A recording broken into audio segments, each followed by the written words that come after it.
to the 4 men in the engine room in the middle of the boat.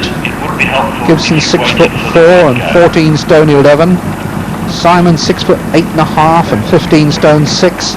And then O'Brien and Burrell both 6'7" and 15 stone 10. Right, I'm not awarding a full start. I'm simply indicating that it would be helpful if you waited for the word go. Sure.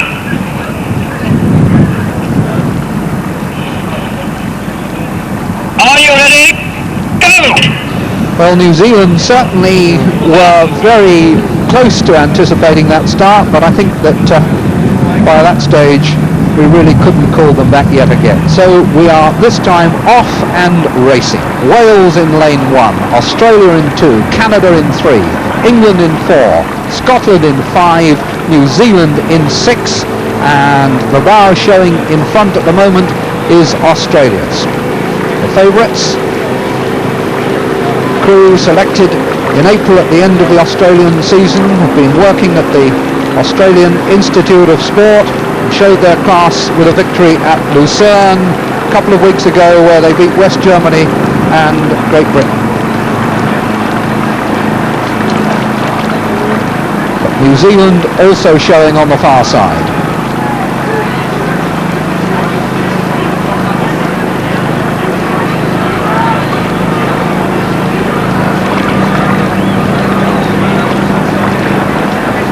Well, it's developing already into a very good race between the 2/8 from down under, Australia and New Zealand.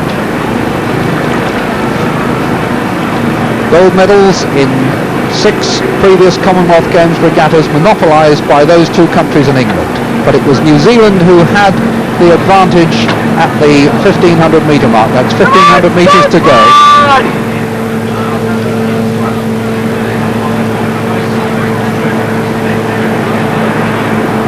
Time at 1500 metres was 1 minute 27, which is about 6 seconds slower than the Australians were at Lucerne, but in very different conditions. It's New Zealand first.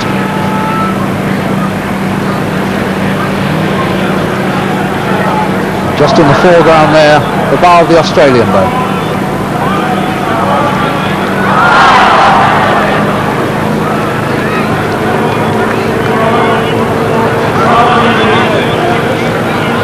It's clear that the dark horses of New Zealand have shown themselves at last. This is the reverse of the tactics they've employed in recent years, where they tended to hang back in the middle of the field. They've gone right out from the start. The Australians struggling to hold on to them. Looks as if the New Zealanders have run out to nearly the west part of the length. Well, we've lost somebody from the Welsh boat. So Wales with real problems in lane 1. The real race between New Zealand and Australia. Halfway, New Zealand by about half a length from Australia. Then Canada and England close behind them, and Scotland in 5th.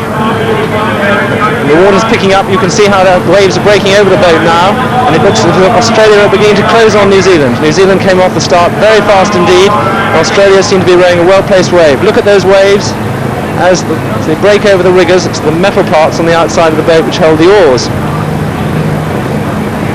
New Zealand seems to have responded and are pulling out a bit more. New Zealand have had a lot of financial problems in raising the cash to bring their squad here, and their crews are very much aware that they're on trial here in order to justify going on to the World Championships in Nottingham.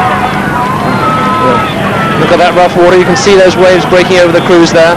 And it puts a premium on good clean rowing, because if you struck the waves with the oars, you're quite likely to catch a crab and end up as the Welshman did, in the water.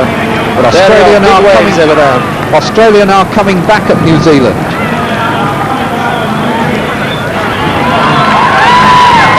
This appears to be a 2-horse race. Australia coming right back on New Zealand. Australia nearest to us, New Zealand on the far side, and really nothing in it at all. 500 metres to go. I think England coming up with the challenge.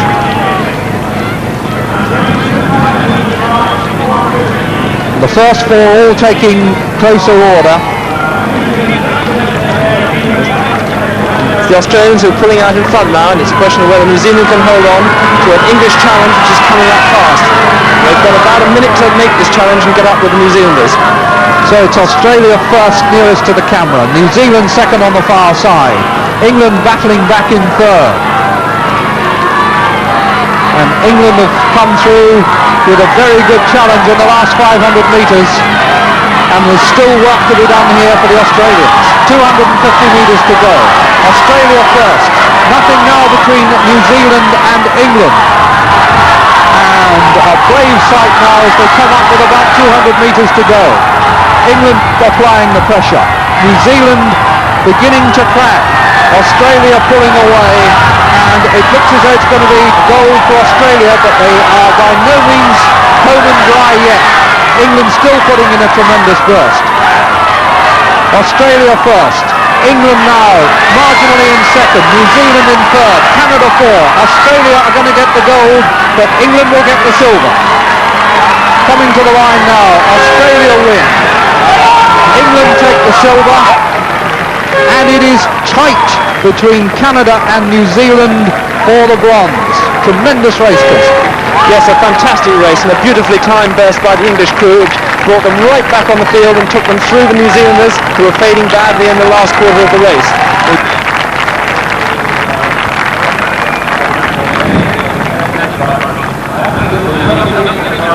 So, gold medals for the third time in the Commonwealth Games for Australia, silver for England, and a photo to decide who will get the bronze.